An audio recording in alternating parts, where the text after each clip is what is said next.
Friends, ఏంటి మొక్కలు చూపిస్తున్నాను అనుకుంటున్నారా? ఈరోజు మా ఇంట్లో బచ్చల కూరతో మా మమ్మీ ఎలా చేస్తుంది, అందుకే చెట్టు దగ్గర నుండి తెంపిన దగ్గర నుంచి వీడియో తీస్తున్నాను. మా మమ్మీ నీట్గా సిజర్తో కట్ చేస్తుంది. ఇలా మా చెట్లోవి ఫస్ట్ టైం తీసాము ఈ బచ్చల కూర. ఇప్పుడు మా మమ్మీ ఏం చేస్తుందో చూద్దాం. ఫస్ట్ మనం నీట్గా వాటర్లో వాష్ చేసుకుందాం. ఈ ఆకుల్ని బౌల్లో వాటర్ తీసుకొని నీట్గా మన ఆకులన్నీ వేసేద్దాం.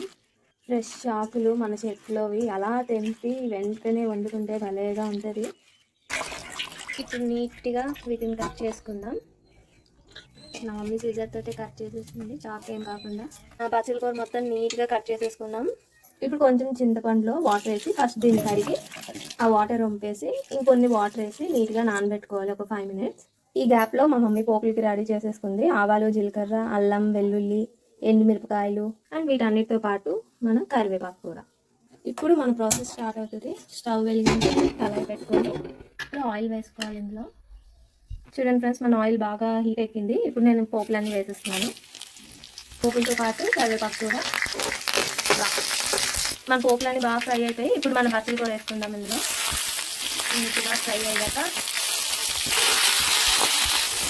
ఇప్పుడు ఇందులో లైట్గా పసుపు అండ్ సాల్ట్ అన్నీ వేసి నీట్గా ఫ్రై చేసుకోవాలి. మీరు అప్పుడు చేస్తే మన ఆకు చాలా తక్కువ అయిపోయింది.